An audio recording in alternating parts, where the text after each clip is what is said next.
What is up, sexy people? It is Dave. It is Duncan back from Metal Epidemic for another album review. For this review, Duncan and I have been checking out the new album from Austin Doom-Wop trio Rickshaw Billie's Burger Patrol.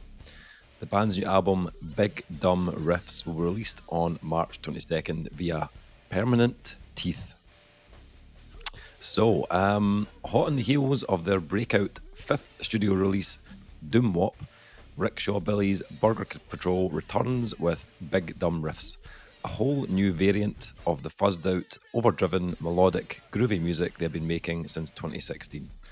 While Big Dumb Riffs is decidedly more aggressive and rhythmic, it still retains the overtly melodic feel of Doom-Wop. But Leo Leiden's vocals are considerably more angry and negative. Our catalogue has never been short on Big Dumb Riffs, but the idea on this record was to really turn the screw, says bassist Aaron. On Big Dumb Riffs, that screw is cranked incredibly tight. We just wanted the part.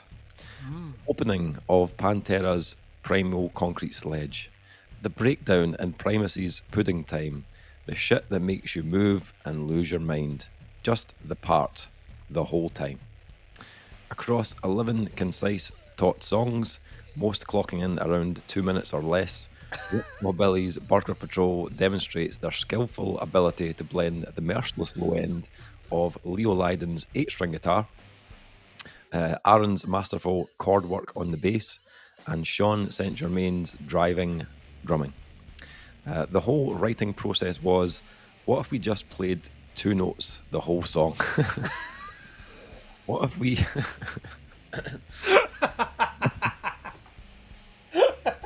What if we tune down to almost unusable string tension? What if we write a record that will make everyone say, wow, that is dumb? Leo and I really move around on stage a lot. Being a dingus is crucial to the groove. All these riffs were designed to allow us to act bigger and dumber on stage. So, Duncan. Rickshaw Billie. I'd never heard. Peek behind the curtain time, guys. Oh yeah. I'd never heard of these guys before. And then I was on Spotify and I was clicking through there's like a Discover Weekly playlist, which Spotify kind of generates for you. And I was flicking through it and I clicked on the first track and it was a track called Whip It Around. By a band called Rickshaw Billie's Burger Patrol, and I was like, instantly saw the name and I was like, what is this? Let's play that track. It looks kind of short, we'll play it. And I remember playing the track and I was only like 20 seconds in and I was like, oh shit, this is my jam. This is what I need. Just to stress, this track is under a minute length. Yeah, as well. That's true. Yeah, I played it about 5 times, and then I messaged you and I was like, listen to this. You need to check out Rickshaw Billie. You need to check out this track. And interestingly enough, like without the context of that description there, I did think it sounded like the closing like riff, kind of heavy. You know, like when bands like we're gonna fade out with this fucking tasty riff, but that was just the bit they'd done this. Just gonna play the tasty riff for 55 seconds and that's it. So after hearing that, I thought I need to find this band. I need to find out, is this from a release? Is this something that's coming out? So I did a bit of research, found the band, found out they had an album coming out on the 22nd of March, and I then cue the montage of Dave in the movie Dune walking across sand in time to try and find the PR company. I must have this release. And everyone's like, I've never heard of Rickshaw Billie's Big Burger Patrol with the riffs that are dumb. No. Spoke to the band. They put me in touch with a publicist. Thank you to the band. They went right to the source. Right to the band. Thank you to the band. Thanks to the publicist for sending us the album. Much appreciated. I've said this before, but this is the reason, Duncan, that I do this. I just love finding bands like this. Like, I love unearthing these gems that no one is talking about, or some people are talking about, but not enough people are talking about. And I got a message the other day on Twitter from someone saying like, thanks so much for finding all these kind of like unknown bands that I would never known about. Like I've found so many releases because of you guys, and that's what kind of keeps me going, keeps me doing this. And bands like this. Yeah, I want to stress, like, bands approach us with their stuff. PR companies are sending out these albums to us, but they're sending them out to everywhere else as well. It's just everywhere else as well are not reviewing them. Yeah. Which is, to me, it's fucking criminal. Like, there's that, like, so yeah, like, I'm glad that, I've said before, I would much rather spend 20 hours talking about bands that no one was talking about than spend 30 minutes talking about the new Machine Head album. So, yeah. So anyway, onto the album. This is this year's Tankzilla. Yeah. This is so much fun. Like, this is such a fun album. If you're looking for an album that's just going to make you smile for its entirety, then Big Dumb Riffs is it. Yeah. And the album kind of lives up to its name, to be honest. Like, when I was listening to it, I was like kind of picturing like other bands and other sounds, trying to kind of concoct like where this kind of sound is coming from. And I've kind of like, I've got like a bit of like the kind of like the kind of blunt force power of a band like Psycore. That's a throwback to way back. Yep. But imagine them with like 8-string guitars. Mix that with like the quirk of like Primus. And then like adding some like almost kind of like tongue-in-cheek of like early Bloodhound gang or something like that. And that it kind of gives you a rough idea of what kind of album has been put out by Rickshaw Billie. My thoughts were, this is Tony Danza's tap dance extravaganza. But if they were being sarcastic to you, if you played their own note, they're like, but that's like the whole album is that. I fucking love it. Yeah. This is an album that's is driven by two things. Firstly, riffs, right? And those riffs, like those riffs aren't the most like technical or like multi-dimensional, but have a character and a very addictive quality about them, and it makes them very, very much instantly memorable. Plus they're heavy. Like you're talking 8-string guitars. The tuning is very low. It's very girthy, very thick sounding, and the tone's cool. The tone's like a kind of like mix of like fuzz and gent kind of paired together. You know what it is? It's very, very early 90s kind of bands that were making that transition from grunge into new metal. Yeah. They've somehow managed to encapsulate that sound and then detune it. Yeah. Like, they detune it to a level it wasn't supposed to be detuned to. Yeah, it has a bite to it, like that kind of like the gent sound obviously has a bite to it, but this has like a weight of like sludge or stoner kind of to it as well. So you've got the riffs on one side, which are awesome, like killer riffs. But then you add to that these really like quirky lyrics, and a almost kind of like Primus-esque kind of vocal delivery on the album. And what you end up with is like 11 tracks that all have their own personality or individuality, but at the same time are very well kind of perfectly matched with each other as well, tonally. I've rinsed this a lot. Like, I've listened to this quite a lot. Well, it also has the saving grace of being 21 minutes long. It is 21 minutes, yes. I'll which give you is that. like that's you like see in between Teams calls at work, you can spin this bastard. Yes. You'd be like that. I've got half an hour. I listen to it like this one time through, maybe a half again. Yeah. It's one of I those. got a row about this album. Can I just stress this? Right. A row from my better half because I unknowingly was walking around in the kitchen preparing dinner yesterday. Thanks to the band for this. As my 2-year-old was doodling on her reach, she's got a wee whiteboard that's on the fridge, and she was doodling on that. And my wife came through and gave me a row because I was subconsciously walking about going 1-800 eat shit Yes. like that without realizing I was doing it. And she's like, fucking, wait, I don't know, what do you mean she's like that? Eat shit? I was like, yes, that is. So it became 1-800-EAT-SHIZ. Eat shiz. That's the thing, though. Like, it's one of those albums that you'll hear once and you'll smile right through it. Yeah. And the second time, you'll be singing along with it to some of the most ridiculous lyrics you've ever heard.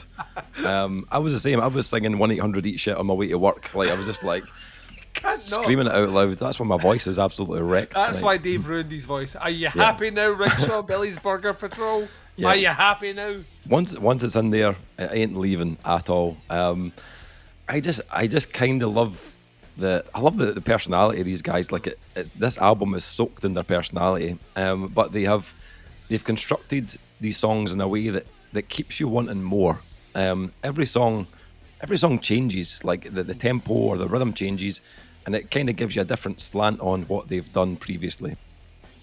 Lyrically, there's always a line or a hook in each track that differentiates it from the rest of the album. I also love the fact that they don't give a fuck about song lengths. Like, who cares about that? Some tracks are less than a minute, but they work perfectly. Like, if you take a track like Whip It Around, that track has one purpose and one purpose only, and that's to get in, drop the hook, groove like a son of a bitch, and then move on to the next track. 55 seconds long, not the shortest song on the album. No, it's not. No, it's not. But that's all it takes, less than a minute, and it's an instant hit with you. Like, it's in your head, and that's you. Great hook, like absolutely killer groove. And like I was like, have they always done this? Like, is this their 5th or 6th album or something? I went back and I listened to the previous album, Doom-Wop. Those tracks are slightly longer, so you're talking like between 2 and kind of 4 minutes for most of those. Whereas on Big Dumb Riffs, they've been much more ruthless in making tracks as long as they need to be. And I think that's made this album even catchier than the last one. Vocally as well, I really enjoyed the style. And lyrically, again, probably more infectious than the previous album. My only small complaint is on the last album, there was a bit more variety vocally. Where they had these sections of melody and some kind of cleaner tones. Now, there is a bit of that on here, but it happens right at the very end of the album, which I'll come on to. And yeah, it's done deliberately at the end of the album. Yeah. But yeah, that previous album had probably more of a kind of Dinosaur Jr. kind of influence kind of coming through, which I think probably made it more interesting overall on the vocal front. But they did say up front in this one, this was going to be more aggressive vocally than Doom-Wop, so they've kind of stuck to the brief on this one. And with this album being 21 minutes long, it's not like it overstays its welcome. You know, it never gets boring or monotonous at any point at all. The last track is called In a Jar. And it's the kind of one track that slightly deviates from the sound on the rest of the album. It's the longest song at a whopping ridiculous single length 3 minutes 40 seconds. Exhausted I was when I got to the end of it. Yeah. This one hears them go a bit more fuzzy, a bit more stonery. It reminded me massively of a band called Touch Fuzzy Get Dizzy from Chico, California. Loved that band. Universe Sandwich, absolute classic album. The riffs on this track were a bit more melodic, a bit more fuzzy, less that kind of like staccato kind of groove that they had on the previous tracks. And vocally, they bring in these clean melodies, which were fucking awesome. Like, yeah, it's really good. Just as hooky as well as the rest of the album. And it's an absolute like final kind of point on the end of the album. It finishes on a completely different vibe, but it ended up being one of my favourite tracks on the album. I thought it's a fantastic closing track. In terms of the kind of sound of the album, I think the production they've opted for is exactly what is needed for these tracks. It's tight, it's fuzzy, it's got huge size, but most of all, it's got character. This is not a cookie cutter production. This is shaped and produced for that Rickshaw Billie sound. And I really appreciate that. These guys have, as I said, so much personality in this band sound, and it was nice to hear that they follow that through into the production of the album as well. I had an absolute ton of fun with this, as I expected. After hearing just one track, it is chock full of grooves, hooks, memorable moments, and the end track is that kind of like icing on the cake for me. Absolutely brilliant. Loved it. Duncan, what did you make of Big Dumb Riffs? Yeah, this is my jam. Like I said before, this reminds me of a particular time period that I was like kind of forming my taste in metal, and a lot of that was like very rhythmic, a lot of syncopated vocal delivery, a lot of quirk. I think about the bands I was listening to in the mid to late 90s, and they were all quirky. They were all quirky, whether it was a full-on new metal quirk, or I went through a huge Primus phase in like circa 99, 2000, where I was just like, who are these guys and why is it so fucking amazing? So yeah, they have like it's a quirkiness about them that's really endearing. Some people get put off by those sorts of elements. To me, I'm in. What Big Dumb Riffs delivers over and over again, and if you put it just purely on the merit of the headbang ability of the riffs, this would be the easiest 5 you would ever give out. There's not one riff on this where you don't feel your head going, fucking yeah. It's just front to back, just designed to make you smile and bang your head. So infectious, so catchy, and really playful, yet at times deceptively smart. The track that I think starts to really show that is Brat, which, like, for the uneducated is not a polyrhythm, but like I can imagine people go like that going, oh, polyrhythms. It's not.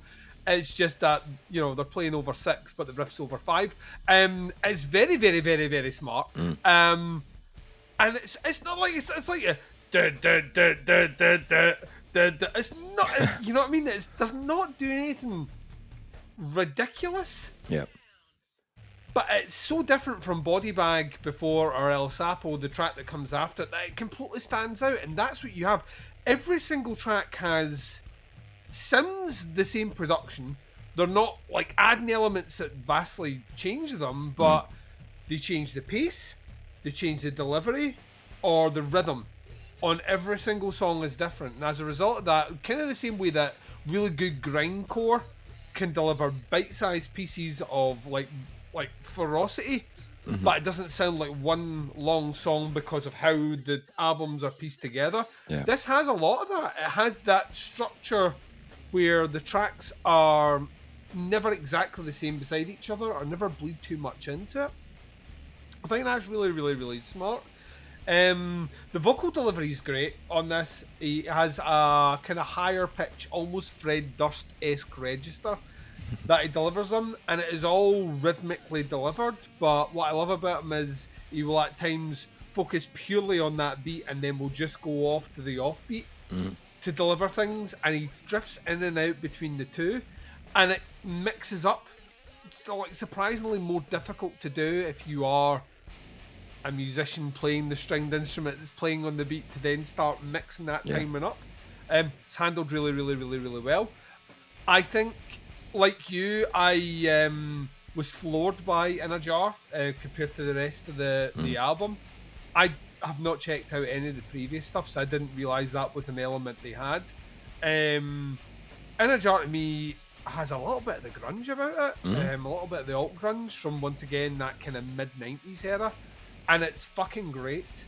And the fact that they can be reserved enough to keep that in the pocket to the end is well played, guys. It is a stunning close to the album for me. It was a track that really resonated.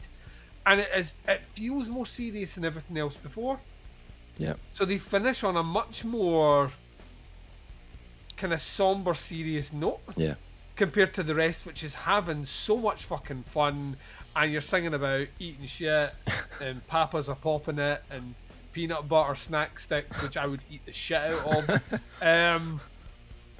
It's it's a really, really, really well put together, really, really fun, quirky, clever album with the focus on the riffs. Like that, I know it sounds almost asinine to say that, but bands don't always put the best riff, every best riff they've ever written in every single song. Yeah.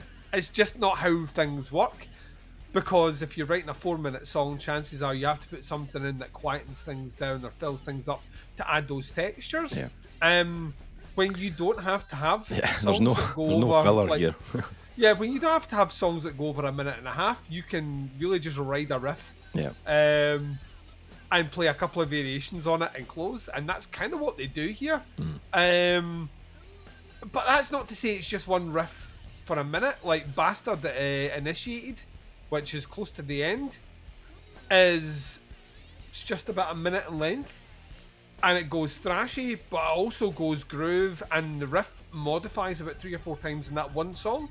So it's not just that one riff to the end. Love it. Yeah. So yeah, I think they're a great find. I had a fucking ball listening to this. The last thing you mentioned was the production. It's crunchy. Yeah. And it kind of fits them perfectly. There is an inclination when you start playing on 8-string guitars to really fine polish and tune that sound. And I think if you did that, the band's personality would be null and void. Yep. So the fact that they keep that in there, they keep it authentic, and they actually make it sound like a bygone era while still being heavier than anything that would have ever come out in that era, is just awesome. Yeah, it's a fucking great find.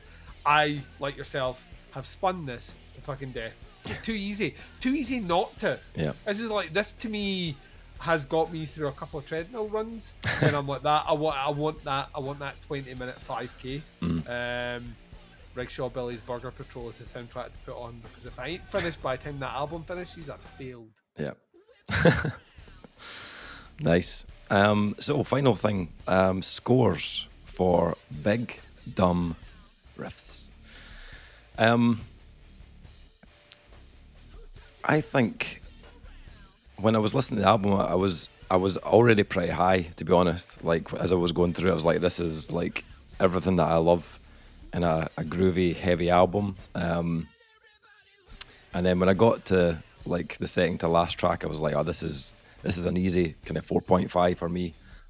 And then they dropped in that last track, and I was like, shit, did they just level up to a 5? Did they just like level up there? And then afterwards, and I've listened to this, like, as I said, a ridiculous amount of times. I don't know what I would change about it, to be honest, if anything. Like, and at first I thought maybe vocally there could have been some more variation in there. But then I thought that the melodic vocals probably wouldn't have worked with those other tracks.